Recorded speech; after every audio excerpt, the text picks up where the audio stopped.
Praise the lord. ఈ సమయాన్ని ఇచ్చిన దేవాతి దేవునికి స్తోత్రం. యేసుక్రీస్తు ప్రభువారు శిలువ మీద పలికిన 7వ మాట. లోక సువార్త 23వ అధ్యాయము 46వ వచనము.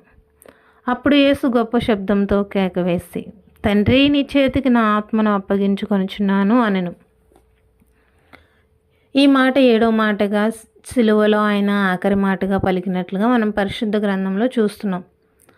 ఆయన ఈ మాట కంటే ముందు పలికిన మాట సమాప్తము, అంటే పూర్తి చేశాను అని. ఏం పూర్తి చేశారు? మనము ఏం పూర్తి చేయాలి? ఆయన ఈ లోకానికి ఎందుకు వచ్చారు? మనల్ని ఈ లోకంలో ఆయన మనుషులుగా మనల్ని ఎందుకు పుట్టించున్నారు అనేది మనం గమనించుకోవాలి. మొదటిగా ఆయన ఈ లోకానికి ఎందుకు వచ్చారు? మనల్ని రక్షించడానికి. మన పాపములను బట్టి మనం నశించిపోవలసిన వారిగా ఉన్నాము. మనకి జీవించే హక్కు లేదు. మనం శ్రమ పొందవలసిన వారిగా ఉన్నాము. కానీ ఆయన మనల్ని ఎంత ప్రేమగా సృష్టించి ఉన్నారు అంటే, ఈ లోకమంతా ఆయన సృష్టించినప్పుడు ఆయన పోలిక చొప్పున ఆయన రూపంలో ఒక మనిషిని చేయాలని ఆయన తలంచి మట్టి తీసి నేల మట్టితో ఆయన ఒక బొమ్మను చేసి ఆయన రూపంలో, ఆ బొమ్మకి ఆయన నోటిలో నుండి, ఆయన నోటితో జీవాత్మనోదగా మానవుడైనట్లుగా మనం చూస్తున్నాము. అందుకోసమే ఆయన పోలికతోనూ ఆయన రూపము చొప్పున మనలను ఆయన జీవాత్మతో ఆయన పుట్టించారు. కాబట్టి మనల్ని ఆయన మిక్కిలిగా ప్రేమిస్తున్నారు. ఈ లోకపరమైన తల్లిదండ్రులు కూడా అసలు ఆ బిడ్డ ఎలా తయారవుతారో తెలీదు. ఏమీ తెలియకపోయినా ఆ బిడ్డను కన్న తర్వాత అసలు ఆ బిడ్డను ఎంత అపురూపంగా చూసుకుంటారు. ఆ బిడ్డకి ఏదైనా చిన్న హాని అయితే తట్టుకోలేరు. అంత ప్రేమ గలవారిగా ఈ లోకపరమైన తల్లిదండ్రులు కూడా ఉంటారు.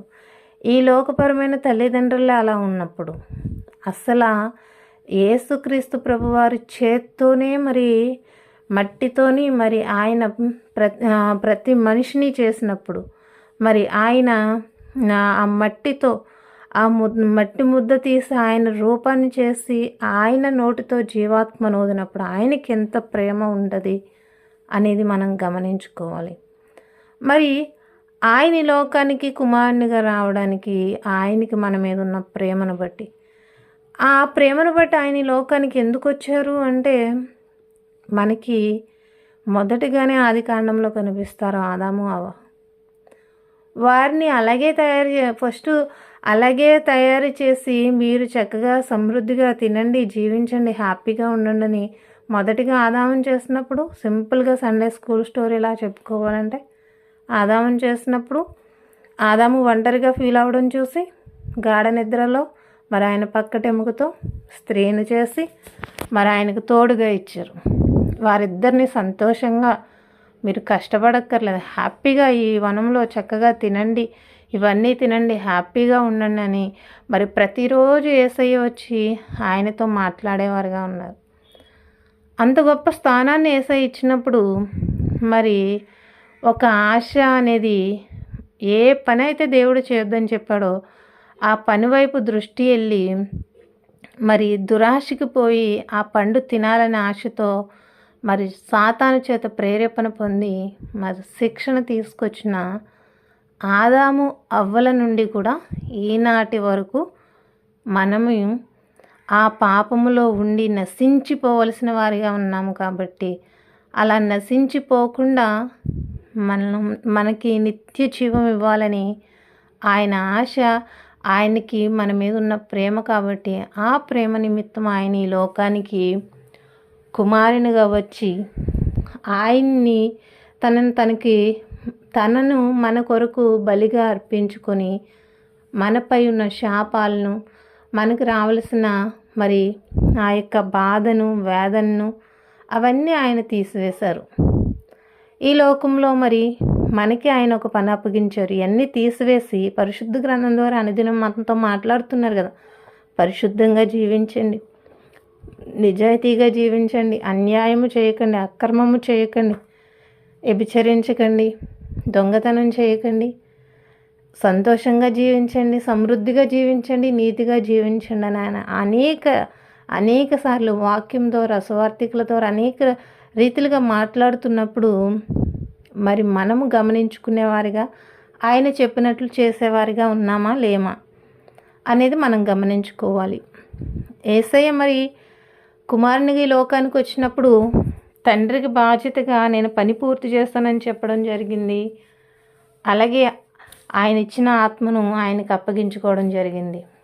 మరి మనకి ఆయన ఈ లోకంలో సంతోషంగా సమృద్ధిగా జీవించండి, నా గురించి తెలియని వారికి సువార్తను ప్రకటించండి, మరి అనాథుల్ని ఆశ్రయించండి, అలాగే ఆహారం లేని వారికి ఆహారం పెట్టండి, ఇవన్నీ యేసయ్య చెప్తున్నారు. ఒకటి చేస్తే ఒకటి చేయలేని వారిగా ఉంటున్నాం. అలా అని అన్నీ చేయడానికి మన దగ్గర స్తోమత లేకున్నా కనీసం మన హృదయాన్ని మనం పరిశుద్ధంగా ఉంచుకోగలగాలి. ఆ హృదయం పరిశుద్ధంగా ఉన్నప్పుడు ఆయన చెప్పినవన్నీ చేయగలగడానికి మనకి సామర్థ్యాన్ని ఆయన ఇస్తాడు, ఆ స్తోమతను ఆయన ఇస్తాడు. ఆయన ఇవ్వడానికి సిద్ధంగా ఉన్నాడు. కుమారునిగా ఈ లోకానికి ఆయన్ని పంపించారు. యేసుక్రీస్తు ప్రభువారిని కుమారునిగా ఈ లోకానికి పంపించారు. శ్రమలు పొందారు, మరణించారు. అలాగే మరుగైపోలేదు ఆయన. మరణాన్ని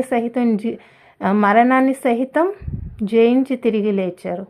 అలాగే మనము కూడా ఈ లోకంలో మనకు వస్తున్న ఇబ్బందులను బట్టి ఏ ఇబ్బంది వస్తుంది కాబట్టి ఈ పాపంలోకి వెళ్ళిపోదాం. నేను ఇప్పుడు నీతిగా మాట్లాడితే నా చుట్టూ ఉన్నవారు నన్ను ఒక్కదాన్ని వేరు చేస్తారు అని అవినీతిగానే మాట్లాడడం, అక్కడ న్యాయం అని తెలిసినా మనకి లాభం రాదు కాబట్టి వాళ్ళని అన్యాయస్తులుగానే తీర్పు తీర్చడం, ఇటువంటివన్నీ మనం చేసినప్పుడు ఈ పాపము మనతోనే కాక ఇంకా మన చుట్టూ మన పిల్లలకి ఇలా ఈ పాపం అంటుకొని ఈ లోకంలో ఇంకా ఇప్పుడు మనం ప్రస్తుతానికి ఈ ప్రపంచంలో చూసినట్లయితే అన్యాయము అక్రమమే ఎక్కువ జరుగుతుంది. నిజాయితీగా జీవించగలిగిన వారు ఈ లోకంలో జీవించలేకపోతున్నారు. కన్యలతోనూ చాలా బాధపడుతూ జీవిస్తున్నారు. లంచాలు తీసుకునే వాళ్ళు బాధపడుతున్నారు, తీసుకునే వాళ్ళు సంతోషంగా ఉంటున్నారు. అది ఎలా వచ్చింది? మొదటిగా ఆశపడిన వారు ఆ పని చేస్తున్నారు కాబట్టి వాళ్ళ వెనకమాల ఉన్నవారు కూడా అదే పని చేయడానికి మరి ముందుకు వస్తూ ఉన్నారు. అందుకోసమే మనం ఏం చేయాలి? మనకు ముందు ఎవరున్నారు? కుమారుడి లోకానికి వచ్చాడు, శ్రమలు అనుభవించారు, మనల్ని రక్షించారు. వాటన్నిటిని ఎలా ఎదుర్కోవాలో మనకి ఒక మాదిరిని చూపించారు. ఆయన మరణించినప్పటికీ ఆయన తిరిగి మరి జీవించి ఆయన శక్తిని చాటుకున్నారు. మనము అంతే. ఈ లోకపరంగా ఎన్ని శ్రమలన్నా రానివ్వండి, మన నీతి నిజాయితీని బట్టి మనం అదే రీతిగా ఉన్నప్పుడు ఏది మనల్ని ఏమీ చేయలేదు. ఆయన్ని మరణం మింగలేకపోయినట్లుగా మనల్ని పాపం ఏమీ చేయలేదు. మన పరిశుద్ధత కనిపిస్తూనే ఉంటుంది. అది ఏ రీతిగా అయినా సరే ఖచ్చితంగా దేవుడు ఎల్లడి చేస్తాడు. కాబట్టి ఆ నమ్మకంతో మరి యేసుక్రీస్తు ప్రభువారు నాకు అప్పగించిన బాధ్యత ఆయన్ని స్తుతించడము, ఆయన బిడ్డగా నీతి నిజాయితీగా జీవించడము, ఆయన కొరకు కొన్ని ఆత్మలను రక్షించడం, సువార్తను ప్రకటించడము, మరి నా నోటిని వ్యర్థమైన మాటలతో కాకుండా దేవుని సువార్తతో నింపుకోవడం, అనుదినము దేవుణ్ణి ఆరాధించడము, ఇలా మనం జీవించినప్పుడు మనం తండ్రి ఎలా అయితే నాకు ఇచ్చిన కుమారుడు ఎలా అయితే తండ్రికి అప్పగించుకున్నాడో సమాప్తమని మనం కూడా యేసయ్యకి అనుదినము చెప్పుకోవచ్చు. యేసయ్య నేను ఇందులో కొంచెం నీతిగా ఉన్నాను కదా.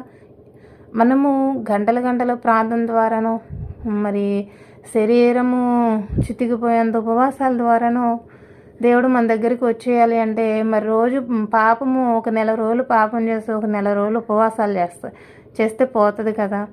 కానీ అలా యేసయ్య మన దగ్గరికి రాడు. ఆయన హృదయశుద్ధిని చూసేవాడు కాబట్టి గంటలు మోకరించి ప్రార్థన చేయక్కర్లేని ఈ హృదయం శుద్ధిగా ఉంచుకొని ఇలాగే మాట్లాడు, యేసయ్య నేను కొంచెం ఉన్నాను కదా, ఇంకా కొంచెం నీతిగా ఉంటాను యేసయ్య, నాకు సహాయం చేయి ప్రభు.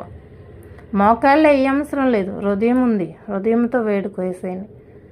అలా మనం దేవుణ్ణి ఏడుకున్నప్పుడు మన యేసయ్య మనకి తప్పగా తోడుంటాడు. మనము కూడా మరి కుమారుడు తండ్రికి అప్పగించుకున్నట్టు మరి నా పని నేను పూర్తి చేస్తాను, నేను మీకు అప్పగించుకుంటున్నానని చెప్పినట్లే మనం కూడా హ్యాపీగా యేసయ్య నేను ఉంటున్నాను కొంచెం పరిశుద్ధంగా, ఇంకొంచెం ఉండడానికి సహాయం చేయొచ్చు, యేసయ్య నన్ను మీకు అప్పగించుకుంటున్నాను, నన్ను మీరు ముందుకు నడిపించండి అని చెప్పుకునేవారిగా ఉన్నప్పుడు మరి మనల్ని బట్టి మన తర్వాత వారు ఇంకా పరిశుద్ధంగా మారిపోద్ది ఈ ప్రపంచమంతా. కష్టం వచ్చిందని పక్కకి వెళ్ళిపోతే మన తర్వాత వాళ్ళు కూడా మనం ముందు నుంచొని ఉన్నాము, మనం వెళ్ళే మార్గంలో కష్టం ఒక ముళ్ళు ఉందని ఆ ముళ్ళుని చూసి పక్కదారి పడితే మన తర్వాత వచ్చే వాళ్ళందరూ కూడా ఇలా వస్తారు, లెఫ్ట్కి వెళ్ళిపోతారు. అలా వస్తారు, ఎవరు కూడా స్ట్రైట్కి వెళ్ళరు. ఇంకా మొదటి వ్యక్తే అక్కడ ఆ ముళ్ళుని తీసి ఆ ముళ్ళునే పక్కన పడేసి ముందుకు నడిచినట్లయితే ఆ ముళ్ళు తీసేటప్పుడు కొంచెం చేతికి గుచ్చుకొని రక్తం వచ్చి బాధ కలగొచ్చు, కానీ ఆ ముళ్ళుని తీసి పక్కన వేసినప్పుడు తను కొంచెం బాధ నొంది ఉండవచ్చు. తన వెనకమాల ఉన్న వారందరూ మంచి మార్గంలో నడుస్తారు. యేసుక్రీస్తు ప్రభువారు కూడా అంతే కదా, మనందరినీ రక్షించడానికి ఆయన అంత శ్రమ పొందారు. ఆయన మన ముందు నిలబడి మనము వెళ్ళవలసిన ముళ్ళ మార్గాన్ని ఆయన తీసుకొని మనకి మంచి మార్గం, మొదటగానే ఆ మార్గం అంతా ఆయన శుద్ధి చేసి మరి మనకి మంచి మార్గాన్ని ఇచ్చినట్లుగా మనము మన తర్వాత వారికి మనము నీతిగా జీవించి నిజాయితీగా జీవించి మన తర్వాత వారికి మనం ఆ దారి చూపేవారిగా ఉంటే మరి మనము కూడా యేసయ్య చిత్తాన్ని యేసయ్య నీతిని నెరవేర్చిన వారిగా ఉంటాము. సిలువ మాటలన్నిటి నుండి ఏదో ఒక మాటతో దేవుడు నాతో మాట్లాడతాడు అనుకుని వెళ్ళొద్దు. అన్ని మాటల్లో నుండి నాతో మాట్లాడు, అన్ని మాటల్లోనూ నన్ను సరిచేయి. ప్రతి సంవత్సరం వెళ్తున్నాము, ఇని వచ్చేవారుగా ఉంటున్నాము, అనుసరిస్తామనుకుంటూ అనుసరించలేకపోతే ప్రతి సంవత్సరం వెళ్ళాలి. ప్రతి సంవత్సరము కూడా కొత్తగా దేవుడు ప్రతి మాట ద్వారా మాట్లాడతాడు. ప్రతి ఆదివారం దేవుని సన్నిధికి వెళ్తున్నాం, కానీ వెళ్ళి వచ్చేవారుగా ఉంటున్నామా?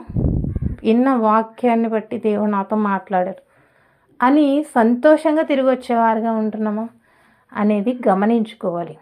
తండ్రి మరి ఆయన పరిశుద్ధాత్మ మనలో ఉన్నప్పుడు మన చుట్టూ బంధువులో లేక మన చుట్టూ ఆస్తో లేక మన చుట్టూ సమృద్ధి ఉండవలసిన అవసరం లేదు. ఆయన మన హృదయంలో ఉంటే ఎంత సంతోషంగా ఉంటుందంటే ఇవన్నీ మన చుట్టూ ఉన్నప్పుడు కూడా అంత సంతోషం ఉండదు. యేసయ్య మనతో ఉంటే అంత సంతోషంగా మనం ఉండగలుగుతాం. కాబట్టి మరి తండ్రిని కుమారునిగా అలాగే పరిశుద్ధాత్మగా ఉన్న ఏకరీతిగా ఉన్న దేవుణ్ణి మనము నిత్యము స్తుతించి మరి ఆయన్ని అనుసరించి పరిశుద్ధంగా జీవించే వారిగా ఉందాం. Praise lord.